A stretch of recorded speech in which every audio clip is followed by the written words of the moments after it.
Welcome to AHDB Agronomy Week 2020. The live stream session will start shortly. Before we begin, we wanted to remind you of a few points of housekeeping. You're all on mute, so don't worry, we can't hear you. The session is scheduled to last between 1 and 1.5 hours, including questions. We want this session to be as interactive as possible, so please post your questions throughout the session using the live Q&A function in the Agronomy Week platform below.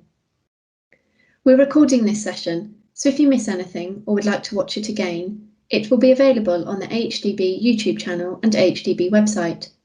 You can also come back and watch the recordings on the Agronomy Week platform for 3 months. At the end of the session, we'll provide you with unique BASIS and Naroso codes. Don't forget to complete the BASIS and Naroso forms using the relevant tabs on the platform. You have 2 weeks after the live session to register for your points. Join in the conversation online. Follow AHDB_cereals and AHDB_potatoes on Twitter and use the hashtag AgronomyWeek. If you have any issues with the conference platform, there are digital event FAQs in the menu on the left-hand side. You can use the Help tab to contact the team if you experience any technical problems during the week. We hope that you enjoy Agronomy Week 2020. Thanks for joining us. Your session will now start.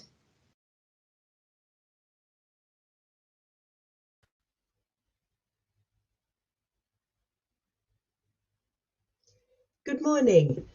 Thank you for joining our session on genetic resources for potatoes, of which we will launch the potato variety comparison tool. For packers, it's an important but difficult decision which new varieties to put forward to the retailer.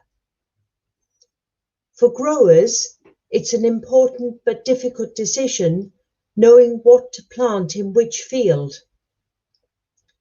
For agronomists, helping growers pick the right varieties where they have the choice and being prepared with knowledge of varietal weaknesses before the season starts is part of your stock in trade.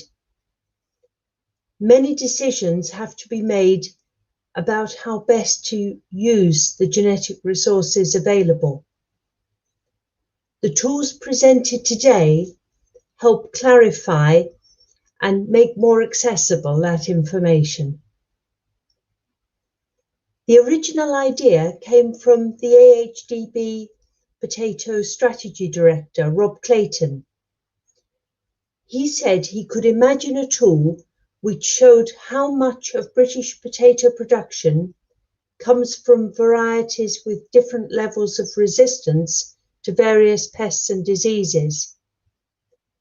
This would be of use for setting the scene on the extent to which genetic resistance is currently exploited and the potential which remains. Kevin Dowell, your presenter today, is the data developer who turned this vision into reality. Kevin works behind the scenes in the AHDB Market Intelligence team, especially with pork and potatoes. He's behind the way much of the data in the Potato Data Center is presented. Kevin took the information in our valuable AHDB variety database and put it together with that from MI on the areas of each variety grown, and chose Power BI as a good way to visualize the results. He then analysed the same data in different ways to make practical tools for agronomists and growers, as well as the original tool for strategic decision makers in the industry. Take it away, Kevin. Thank you, Anne. So my role today is just to simply try and demonstrate the tool as to and where we've gotten to so far. It's important at this stage at the beginning for me to just emphasize that the tool is still a beta version. So it is being launched today, but as a beta version. So we are interested in further development and getting feedback on any issues or ideas that you have with the tool in its current form, and we would have a plan to try and then further develop the tool over the coming weeks and months. So we've tried to build a tool in a way which is fairly intuitive, and the opening screen, you simply have an option here where you click enter, and that leads you into a fairly straightforward menu where you have 4 options. The first 3 here, the compare, filter and suggest, are options around agronomic parts of the tool that help us with varietal choice. But the one we're going to start with at the bottom here is what we've called change in use, and this is looking more at the strategic situation, if you like, within the industry of how potato varieties have changed against time. So if I click on this screen here, so it's kind of important for me just to try and explain, I think, this screen a little bit more. What we see here is in these bars that we're looking at are the years. So each of these bars, each of these blocks, if you like, represents a timeline. So 1996, 2002, right up to 2020. What we have down the bottom here are the resistance scores for all different potato varieties. So 9 being a variety which has got a high disease resistance score, 1 being obviously one which has low. So what these blocks, if you like, are showing us is what has changed over time. Now we've on the left part of the screen here, these are all the different disease characteristics of potatoes that hopefully you're familiar with from the potato variety database. And the tool allows us to drill down into any one of these, which we will do in a moment. It's probably worth emphasizing just as well at this point that some of these we have more data than others. So some of the ones to do with sort of viruses, we have less data compared with what we might have for, say, dry rot, scab, and so on. So that's still an issue that we're well aware of within the tool, that we would like more data. The little drop down here allows us to look at different years. So we've kind of pre-selected the ones here, 96 to 2020, but we can change those if we wish. So what we see within these bars is really, it's looking at really uptake of use of potatoes with these resistance scores against time. So what we see here is possibly something that is not an ideal situation, where the resistance score of 1 is probably this is in percentage area terms, so it's the percentage of the grown area in that given year. The ones that here are a little on the increase, but also if we go to this end, we do see an increase in uptake of varieties with a resistance score in some of these higher categories in the 8s and 9s.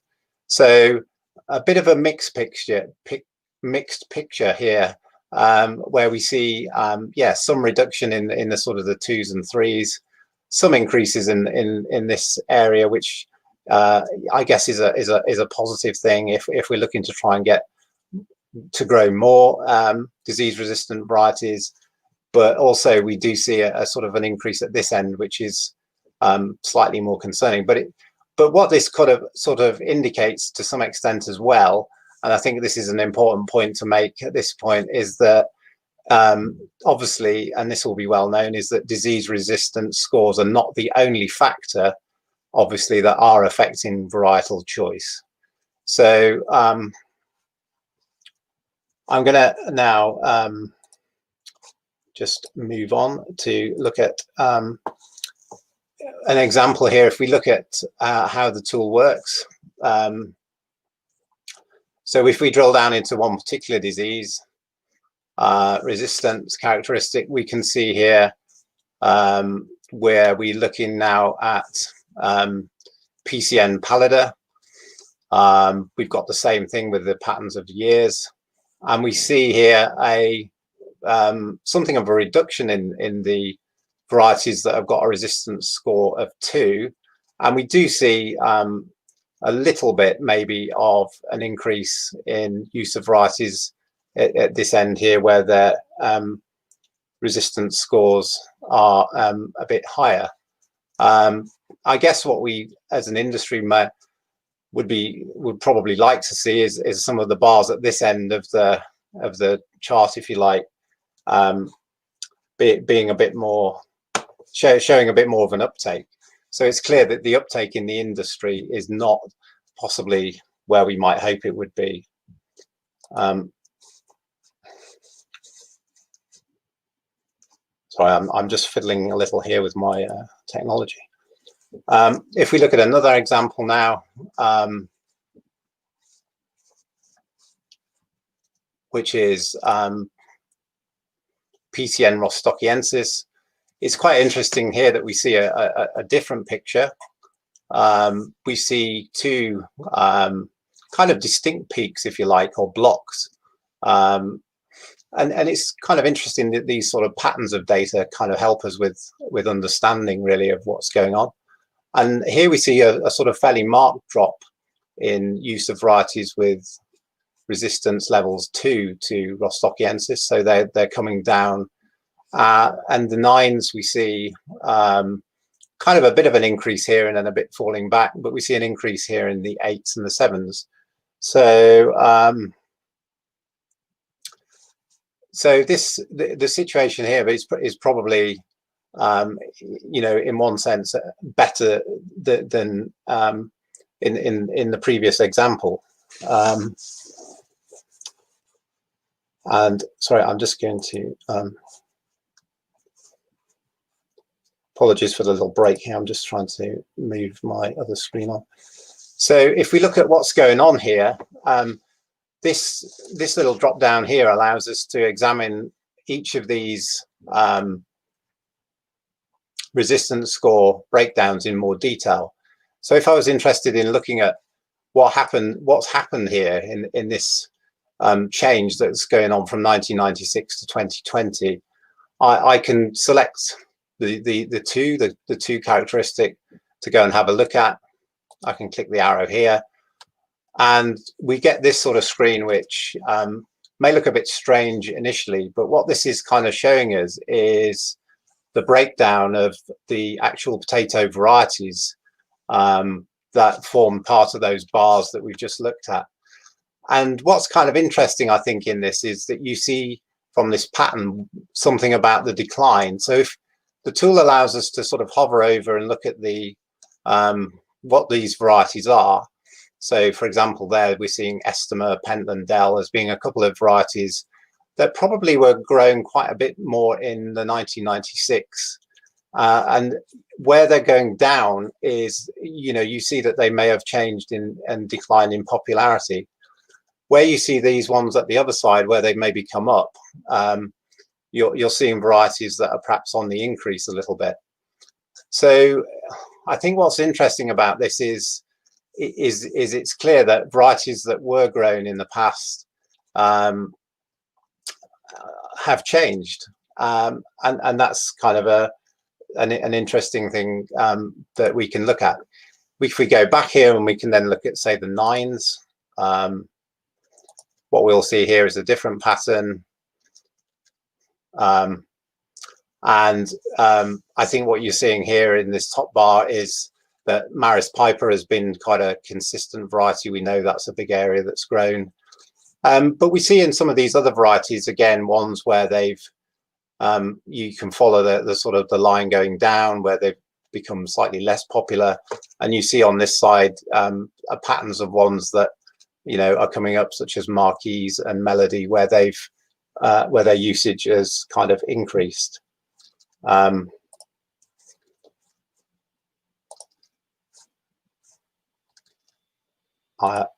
So apologies, I'm just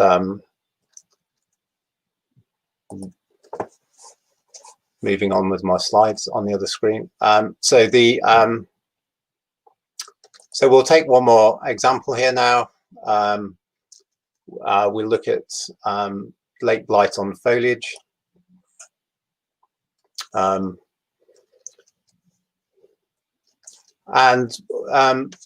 what we see here is that there's not really been a great uptake in varieties with good genetic resistance. Although we see something here in the bar where we've got the 4s, we're seeing a slight decline in varieties with a resistance score of 4. It's not immediately clear that we're moving to use varieties that have got high resistance scores. We do see a little evidence up here, but some of the areas being grown, which is why these are so small, is that the areas being grown are quite low. We see something of an increase perhaps in 3s, and we see something of an increase perhaps here in the 5s, and maybe a little in the 2s where it's fairly flat. So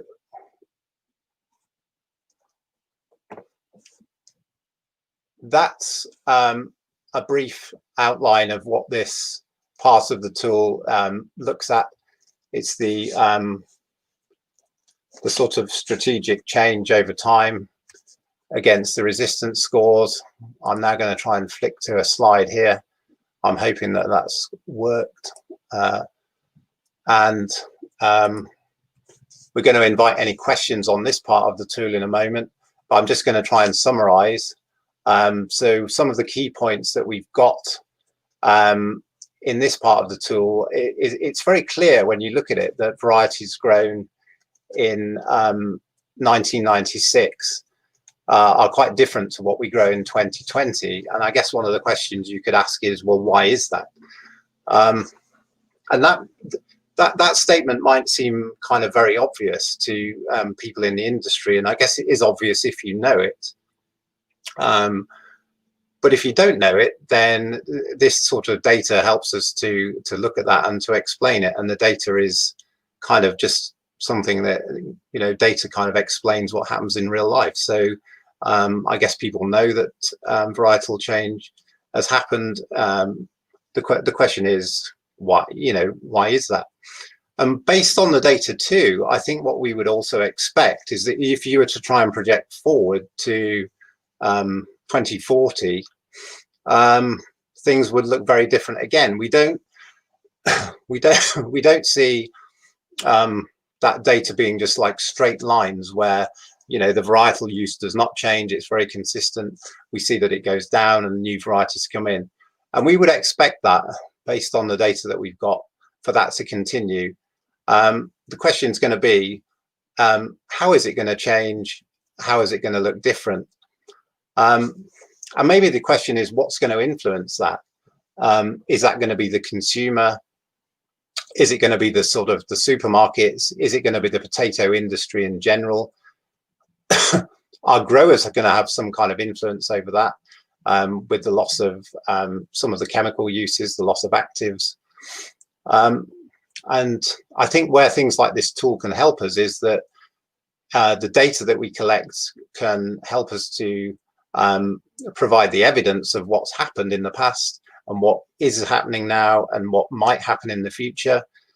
But the question is, how can this evidence be used to influence change, which is beneficial to the industry and to the growers? So I'm going to pause at that point to see if we've got any questions, and then we'll move on in a moment to look at the agronomic parts of the tool as well. Thank you very much, Kevin. Agronomists are data hungry, and all the questions so far are about how they can get more data in this tool. So one in particular, are there plans to bring in tolerance data in addition to the resistance ones from the national list? Yeah, so I can probably answer that a bit. So the tool is built in such a way to allow us to add more data as and when it becomes available. The tool is really built around, obviously, obviously, it would seem very obvious to say this, but it's built around individual potato varieties.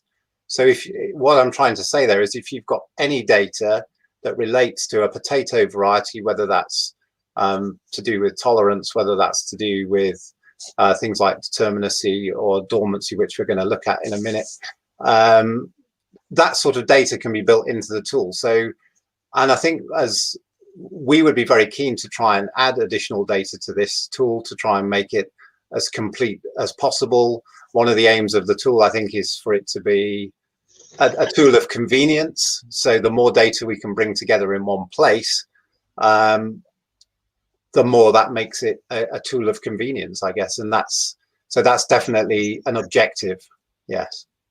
And for us in KT and KE, we have work ongoing on spot farms regarding tolerance to PCN pallida, and we hope within a year or so to be able to add that. There's another point made. If you looked at field generation 1 and field generation 2 crops, would that be a glimpse into the future regarding the area under different varieties? And I can answer that one, that indeed it would, but we don't have access to that. Not very accurate data at that point, because for area we rely on what levy payers put into the levy form about the area under different varieties. And at that early stage, people often don't want to state exactly how much they're growing of which variety. So we're in your hands here. That's to the levy payers who are speaking, because without that information, we can't pass it on to the industry as a whole. We tend to be a few years behind on completely new material. And another question came through. Graham, could you put up the questions again? They're only showing for a very short period on my screen. One was about how more data is added. So how much testing is being undertaken currently to add more data to the system?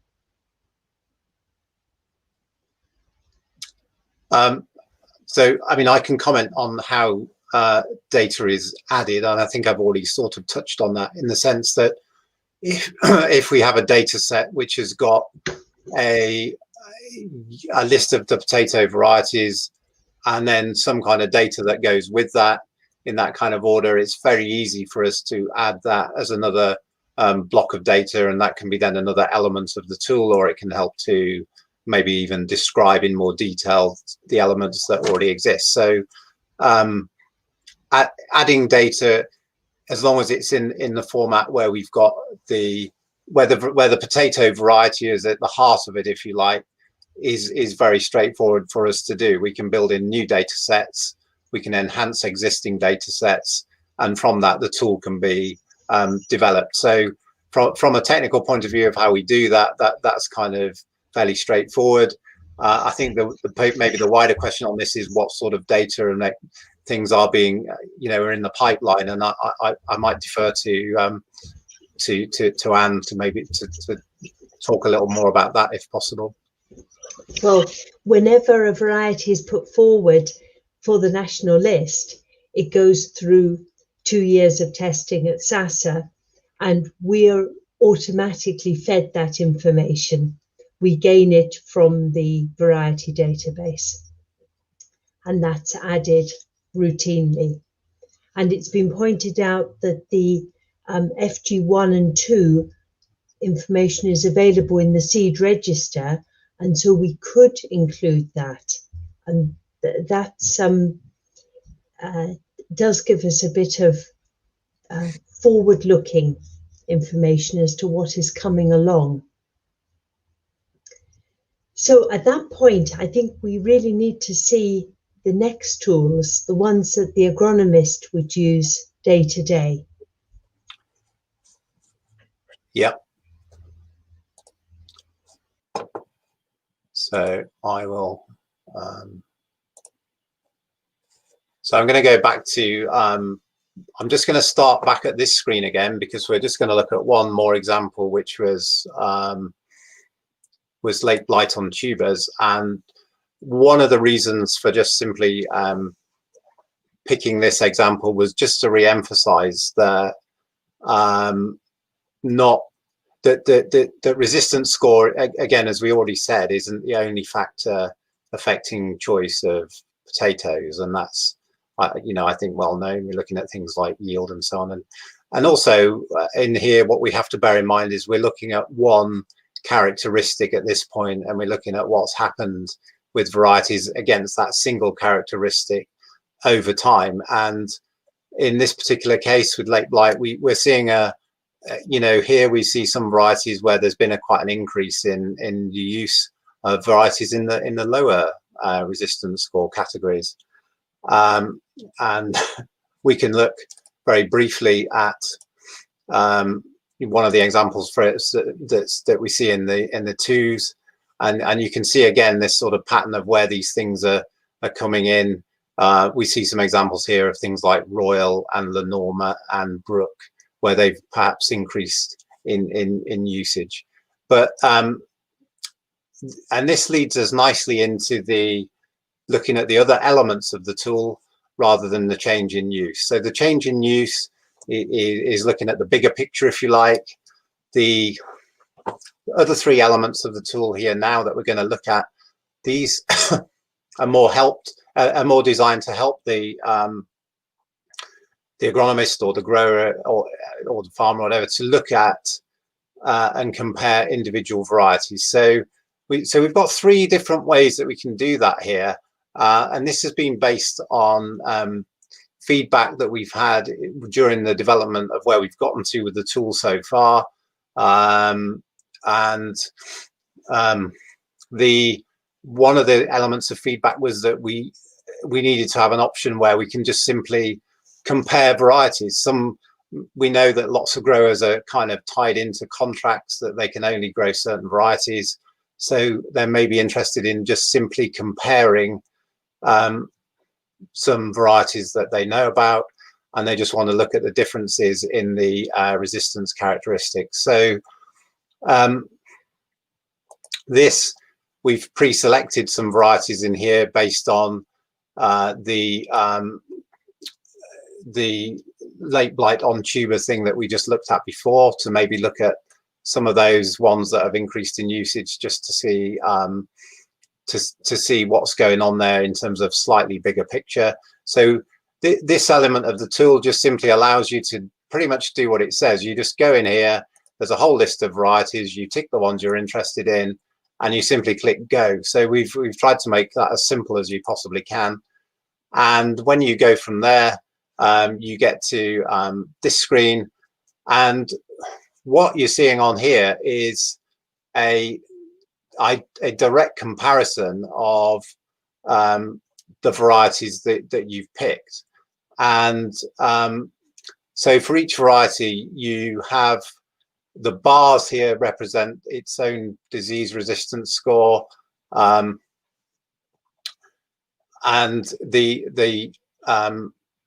the colors represent the different diseases. So the orange one here, late blight on tubers, the sort of the greeny colored one, late blight on foliage, and so on. So you can see a side-by-side comparison of different varieties and their characteristics, and the tool will allow you to change those. So if you're interested in looking at adding in there something to do with the resistance to dry rot, then you can easily do that. So this part of the tool allows you to simply look at incidentally, when I hover over this, what I'm seeing coming up there is just a bit more detail about that variety and about its resistance score. This thing we call a tooltip, which is a thing that pops up. It also indicates the possible markets where these might be grown, and there's some interesting points that we'll make about that. One of them is that with the data that we have, we do see that sometimes varieties are grown or have been grown into markets which are maybe not their dominant market. So some of our data can be sort of interesting in that respect, that and it can make that a bit of a challenge as well, because we're seeing varieties that might not typically be grown in a certain market, and yet we have data to show that at times in the past they have been grown in those markets. So that's something that's a bit of a challenge for us to try and examine that in more detail, and to try and potentially look at what are the predominant markets for the varieties, rather than just looking at all of the ones that have ever been grown. So the other part of the tools that we've got here, we've tried to add, this is where I talked about trying to add in other data, and this is the part of the way the tool is designed, is to allow us to be able to add in other options here. So what we can do based on the varieties we've got selected, we can look at the things like the trends in their markets. So what we're seeing here is, based on the market intelligence data, is whether these varieties are ones that are increasing in the way they're grown, or whether they're in some sort of decline.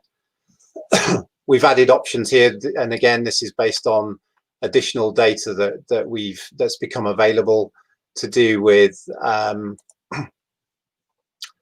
dormancy. So dormancy, I think, is becoming something that's increasingly of interest to the industry, and this gives us a simple way to just simply, where we've got the data, to look at the dormancy characteristics, or in terms of number of days from harvest or from tuber initiation. So so that's one of the options we've got there. And the other one that we tried to look at was, and again, trying to make the tool more of an agronomic tool, where we've got data again to look at the determinacy groupings and look at the nitrogen recommendation rates based on the RB209 kind of data. So those are elements of the tool that we've tried to build in. And as I've said before, we can also try and add additional elements to the tool to make it even more complete, if you like. This one here is just simply flipping this screen around the other way. So when we go into this one, what you get here is a look at each of the diseases, and then you get the variety breakdown within there, and you can add or remove different characteristics in there, and the sort of legend, if you want to call it that, at the bottom here is kind of ordered by which variety has the highest cumulative score, if you like, amongst the ones that are chosen. So the ones over the left here with the bigger bars, if you like, would be the one that has a cumulative score that's the highest in it, just within these diseases that we've resistances that we have selected. So just a different way of viewing it. But the aim of this part of the tool is to really allow you to select varieties that you're interested in, compare them side by side, and hopefully with the data that we've got at this stage, to help with decision making where possible. And again, hopefully as this tool develops, we can add more things into this that would also make that more complete. So so that's a quick look at the compare option. What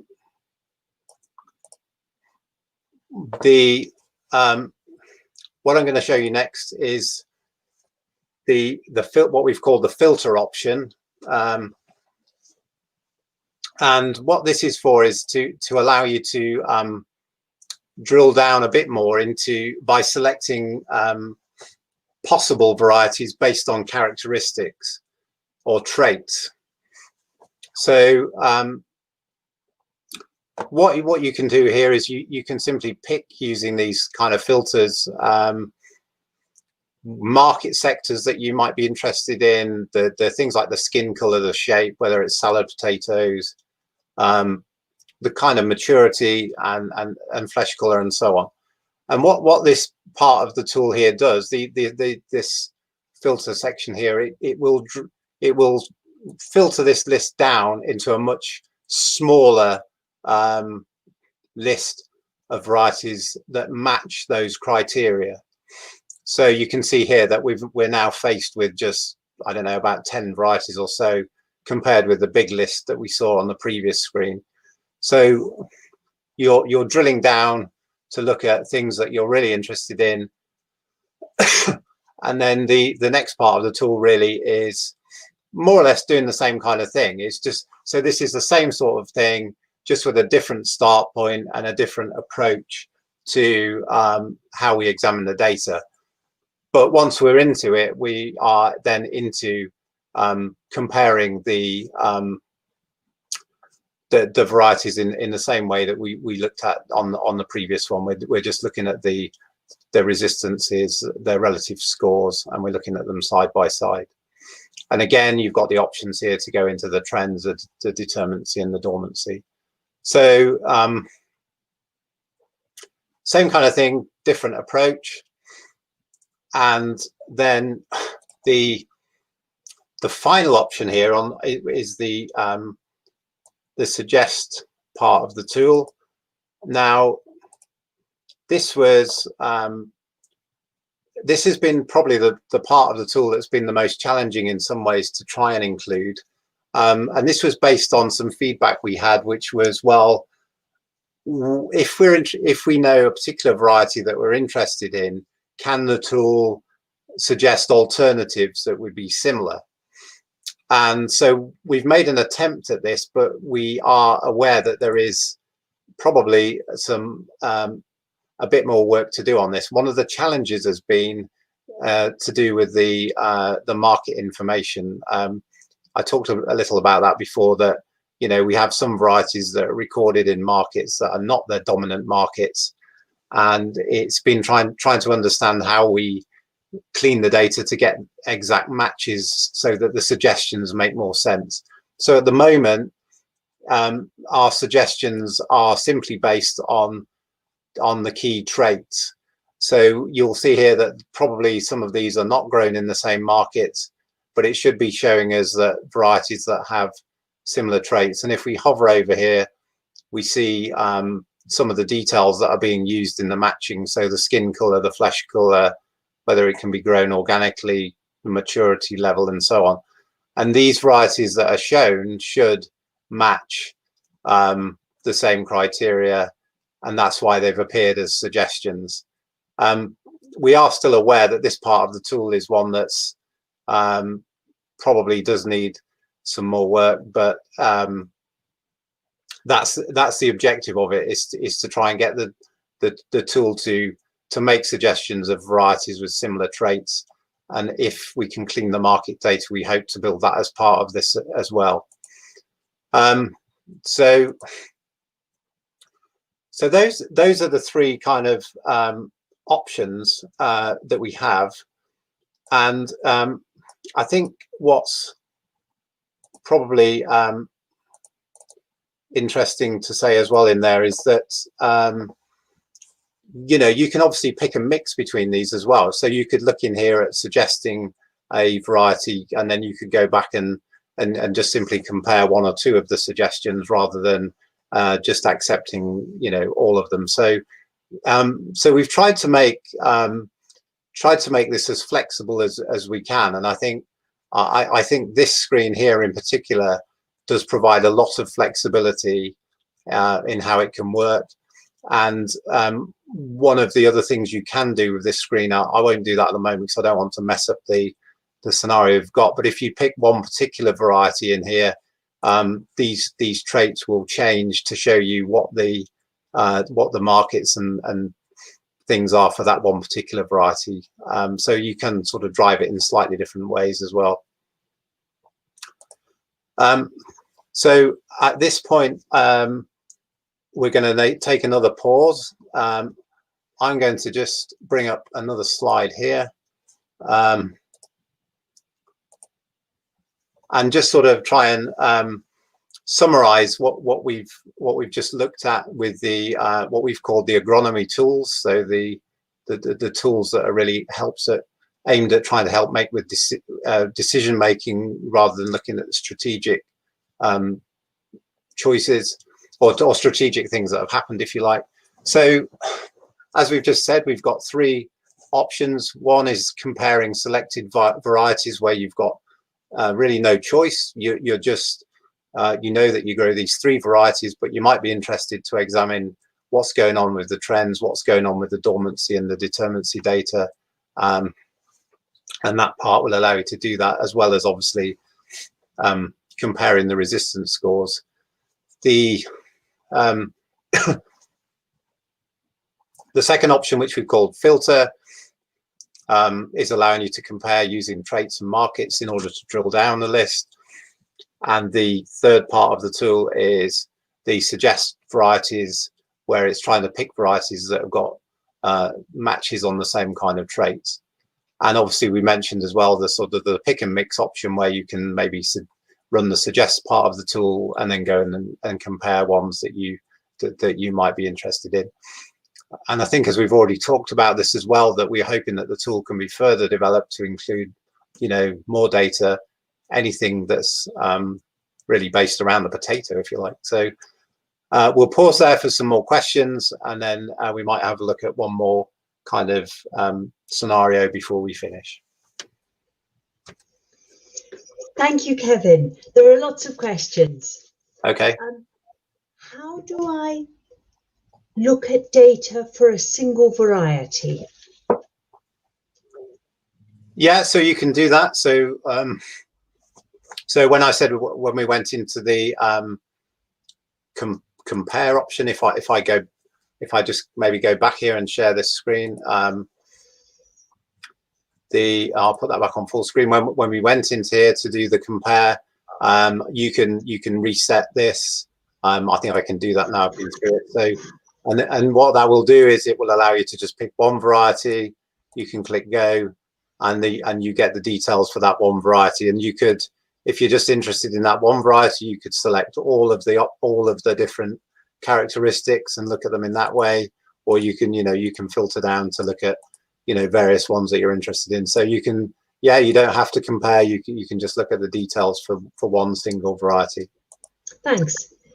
Now, about the quality of the data, are the scores cross-checked with results in the field?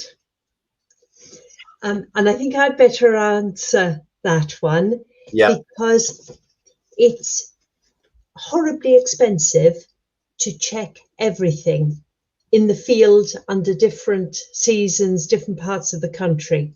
But yet it's an important thing to do. And to some extent we are.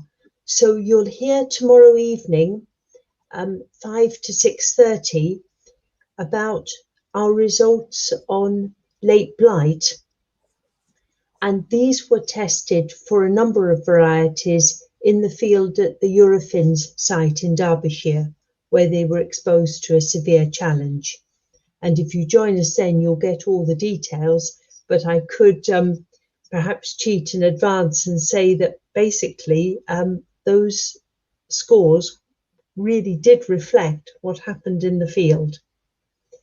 Then in PCN work at the spot farms, we are planting a range of varieties, have done so in the past and heel, and will be doing so in the coming season, which have resistance to pallida, and we'll be checking the populations before and after to really put them to the test as to how good the resistance is. I wish we could do more, and it is a case of cost. Now, the next question is, occasionally the breeder's score differs from that given by AHDB from the national list testing by SASA. In those cases, which one does this tool use?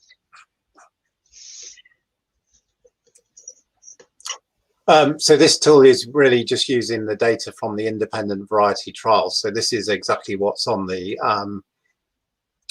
same as the data that's in the potato variety database. I think that's... Yes, we've gone for a tool that uses just independent data, but then someone asks a further question, that if it's not available from the national list or other independent sources, can we use breeders' data to fill in the gaps? Do you want to answer that one, Anne? Or? Well, we've discussed this long and hard. Yeah. And indeed, if you go on the variety database and use the advanced search function, you will access breeder information, for example, on tolerance to drought. We've not included it so far in this tool, wanting to keep it independent. And this is where we need industry feedback, either directly to myself and Kevin or via members of the AHDB Potato Board, because it is a big question. We would like, if it was included in this tool, for it to be very clear that it's not from independent sources. And that can be hard to make the data clearly visible and yet also visible that it's from a different source.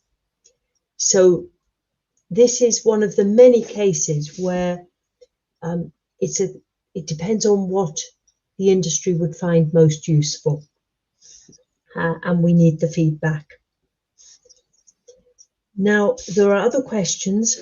One is on Alternaria. With the loss of Mancozeb, varietal weaknesses in resistance to Alternaria, for example in Marquise, are going to become more evident. Could we have a score for Alternaria resistance?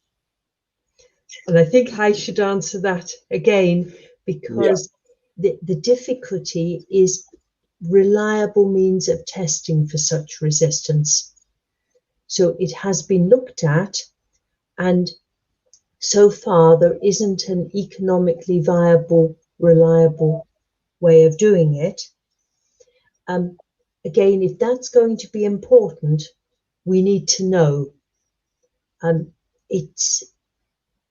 There are various forums by which you can send your ideas on this to AHDB through the independent potato agronomists, through members of the treater group, just directly to AHDB staff. We'll make sure that all the comments come together. And it does depend on how many people contact us. It's really the only way that we can gauge how important a topic is. And of course, always to your knowledge exchange managers in the regions, as they can gather what's an important topic regionally that might not be nationally, and then it can be investigated at spot farms. Now, another question is on whether the determinacy, Kevin, when you hover on the determinacy data and it shows the nitrogen requirement, is there any information in this tool which goes beyond that provided by RB209? No, there's nothing that goes beyond that at the moment. I mean, that's the only data we've got there at the moment is, you know, from the RB209 potatoes booklet, if you like. So there's nothing going beyond that at the moment. But again, my comment on both of these things is if there's more data that's available, as you were just talking about, with other resistance scores or with this sort of thing as well, then that's the sort of thing that we hope can further develop the tool going forward to make it a more complete picture, if you like. So yeah, we would hope to be able to maybe further enhance it in that way. Yes. Excuse me a moment.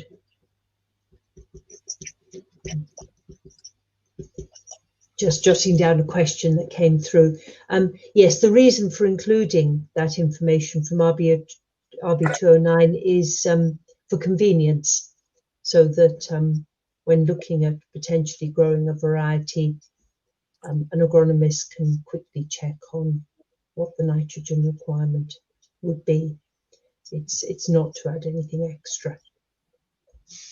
Yeah, not at this stage, I think I would add, and I think it's important. I think I would just maybe emphasize again at this point about the fact the tool is a beta version, and with beta versions we hope to get feedback. We hope to get lots of feedback in a way, and we hope that from that we can then build a more complete and better tool going forward. That's kind of in terms of the principle of how these things work. That tends to be how, you know, tools and software and things like this are developed. So we're hoping that there'll be lots of feedback that will help us to take this forward.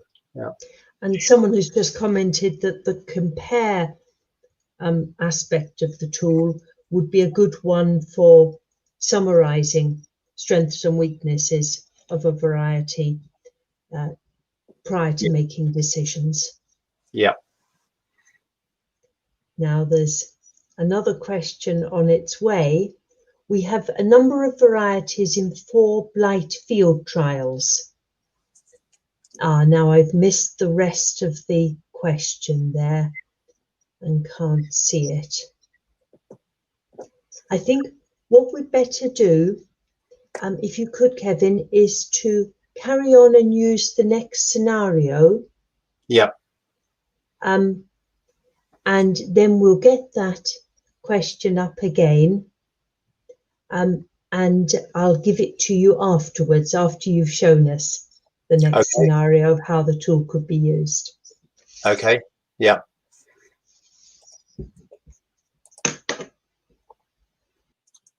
So what we thought we'd do, just as another kind of a final scenario, is just have another look at an example of excuse me, going through the tool, just to sort of demonstrate it in a slightly different way.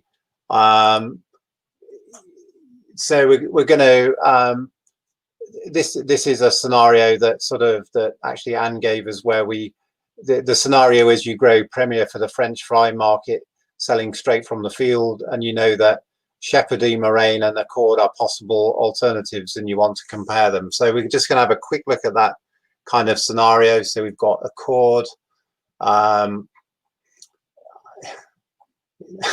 It's such a big list, this, that I personally prefer the filter option in many ways, but anyway, we get here Moraine, Premier, and Shepherdie, was it? So I mean, you can see it's pretty easy to just pick the varieties. You then go, and we've got those 4 varieties. So the other scenario we were interested in here was to look at some different characteristics. So we were going to look at flake blight on foliage. We were going to look at blackleg, and we were going to look at pallida, I think. So you can see that the tool is pretty straightforward to kind of use and pick those pick the different varieties and pick the different characteristics that you're interested in.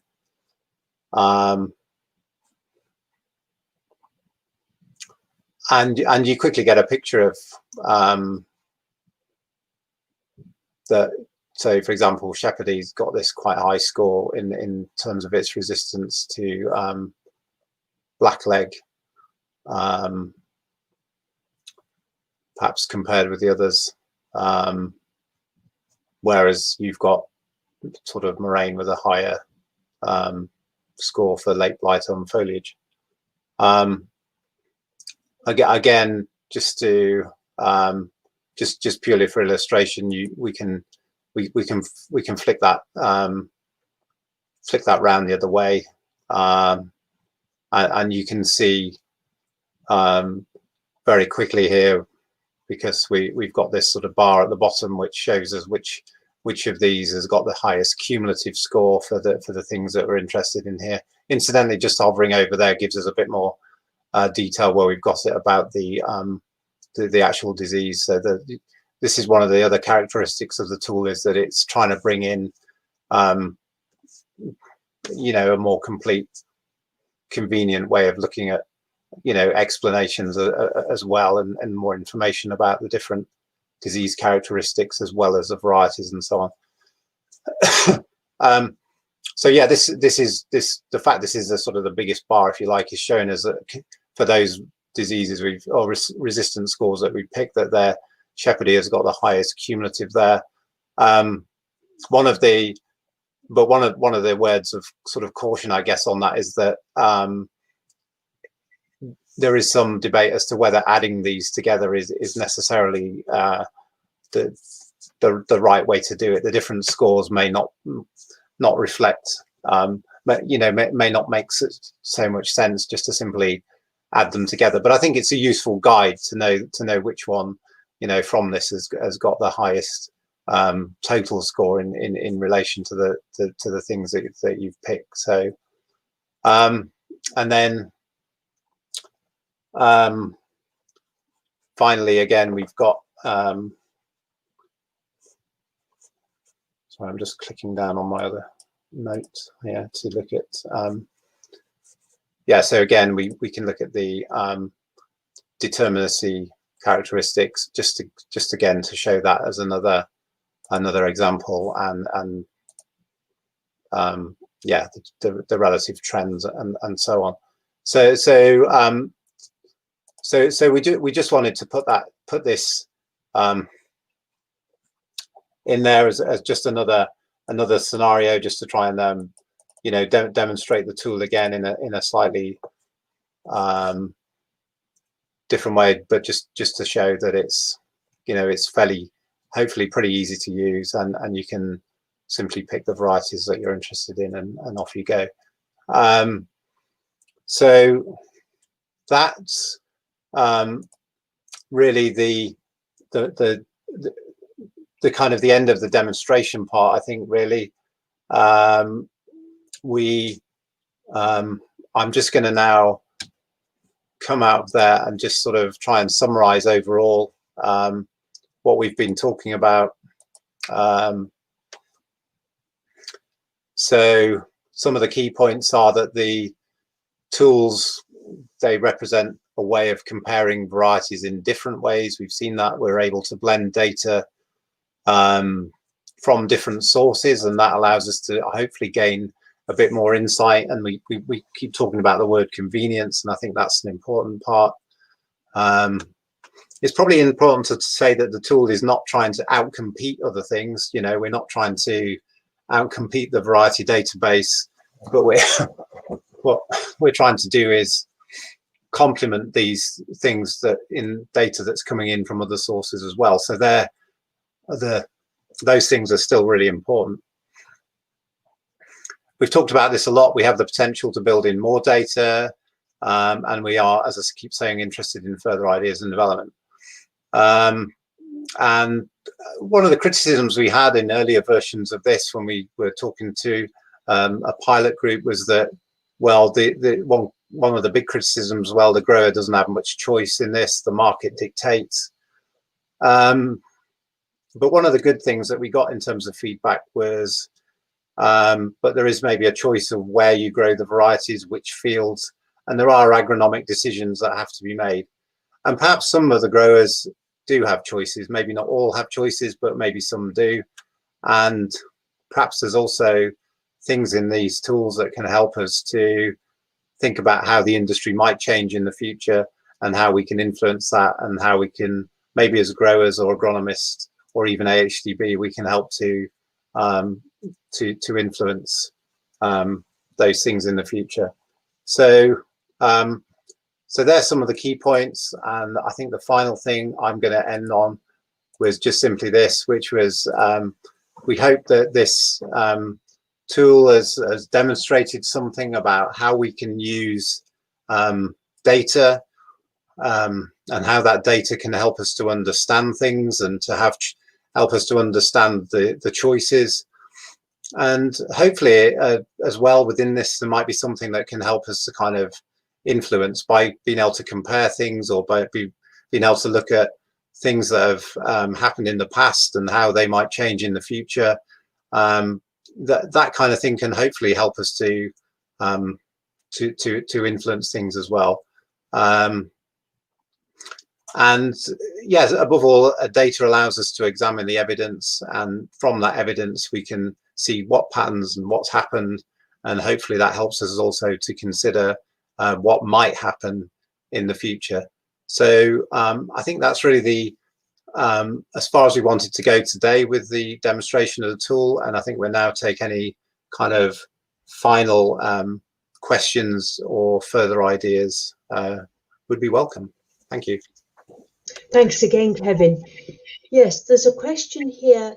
We have a number of varieties in 4 blight field trials, 2017 to 19, and foliar and tuber blight were assessed.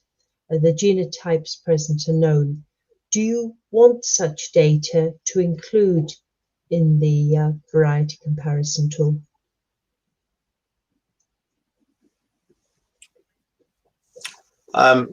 I don't know if you want to contribute to that, Anne. I think from my point of view, I would say that if that data is robust and is of value and is in a format which, you know, where it's by varieties, and we've got the trial results and so on, that's data that we could look at that could be, you know, it could easily be built into the tool. I think it's a question about robustness and reliability of the data. Would be my personal view, but yeah, so technically it can be done, but yes. Then it's a decision on independence of the data and its quality, and this is refers to what I said earlier, that we need industry feedback on that topic. Yeah. Now another question. It could be useful to include sensitivity to metribuzin, the herbicide, both pre and post M. Is this likely to be included at some stage, please? I mean, that's a new one to me, but I mean, as I keep saying, that if the data is available and the data is reliable, then I'd see no reason why that couldn't be included. Certainly, again, technically, there is no technical reason why that the data couldn't be built in. You know, I think we've tried to demonstrate within the tool today that, you know, you can build in additional options in the way we've got at the moment with the trends and the determinacy and the dormancy bits. We can add other options to that, and I think that's we do have data for metribuzin, but it's only from 2 years of spot trials, and it's only for a small number of varieties. And I think where we have the problem is when it's only for certain varieties, it's very frustrating because people look for that same data on other varieties and it's not there. Yeah. And that's the limitation. And similarly, another question on a related topic. In this scenario, a cord didn't have a blackleg rating. Why not? And did this affect its cumulative score? And from memory, I think that a cord is one that we don't have data from the national list testing, that it's an unusual case, and it would affect its cumulative score, wouldn't it, Kevin? Yes, it would. If it's yeah, I don't remember in that scenario what if it didn't, but excuse me, if there is no data, then yes, it would. And I think one thing we need to probably try and do with the tool as well at the moment is to try and get the tool to point out that kind of issue if there is no data, to point out that there is no data, rather than that the resistance score is a 0 or something, which doesn't make sense. So yeah, I think that's a good point, and one where which would be a useful enhancement in the tool to highlight where that data is maybe missing, if it is missing. Right. Yeah. Then another question: someone who regularly searches the current database and finds the variety they're interested in is not listed. Is there an easy way to search the tool and see if a new variety is included? And this person searched for twinner and acoustic yesterday, and neither is on the database. Yeah, I mean, the varieties that we have within this tool are based on the variety database. So if it's not in the variety database, then it's not going to be in this tool, to be honest. So although I believe both of those are coming through, it's just that it takes 2 years for them to go through the national list. It takes time, and the idea with this tool as well is that the data, as we get new data, that will be added. The data will be refreshed. We're constantly getting new data to do with market intelligence. We're constantly getting updates from SASA on the variety database. So those will be brought through into new releases of the tool, and those but what I'm saying is, if we don't have that data in the variety database at the moment, then it won't be in the tool at this stage either. So yeah. Right. Now there's a question on virus, whether the virus Y resistance is virus YN, and it also refers to O and C, and indeed virus Y resistance is the YN, but it's a weak area in that we don't have the data for many varieties. And this is a frustration, especially with the huge importance of virus Y at present. And there I would refer anyone interested to the SASA propensity data for virus, which is the fullest that is available currently. And that has not been included in this tool, so it should be searched separately on the SASA database on their website. Yeah. Now there are some more questions about, or comments on, metribuzin and how valuable it would be to have it. Yeah. And it is available in other places, just as a lot of breeder data is available clearly from the breeders themselves.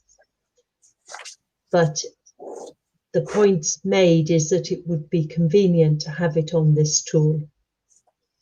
And this goes back to the previous requests for non-national list data to be included. Yeah, and I think from my point of view, I think these are great ideas. They're ideas that we welcome, and we're ideas that we hope we can take on board and build in to make the tool more complete. And I think that's one of the aims of releasing it as a beta version at the moment, is exactly that, to try and get those those ideas and to add more data, which will equally, add value. Yeah. So there is a final question. This is the last one. When is it going to be up and running? And that is from now. You will find that you'll be able to access the tool from now on. There are several links on this on the event. If you scroll down below the video that you can see on your screens at the moment, you'll find one of the links, and there will be other links on. It's been brought up here now to show. Yep. So everybody will be able to access, and there will be updates and improvements made from time to time. So in conclusion, thank you, Kevin, for your work today, presenting the tool, but also over all the past months of steadily tackling each aspect of data source, reliability, anonymity, and presentation. We are also grateful to members of the pilot group who've given feedback at different stages and continue to do so. We've been strongly reminded today how much additional data is desirable and even necessary before informed decisions can be made.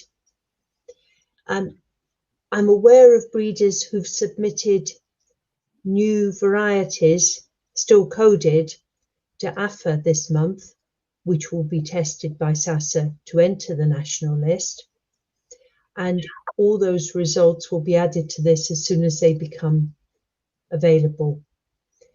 We are very dependent on and grateful to all the levy payers who carefully record the hectares they're growing of each variety on their levy forms, and which strengthen the picture which is given. Kevin didn't show in much detail the information that's available on how the area of each variety has changed over the years, but you can examine that on the tool. It's very informative. It allows a clear picture of what's happening to be seen for strategic decisions as well. Information on internal defects, on resistance to PVY and drought resistance would be really helpful. And there it's a case of priorities, where the money should be spent to gain such information and whether breeder data should be used. Breeders are, of course, crucial in this story in providing new varieties, greater range of genetic resistance. And you can learn more about that in relation to late blight tomorrow at 5 p.m. Thank you all very much. Thank you.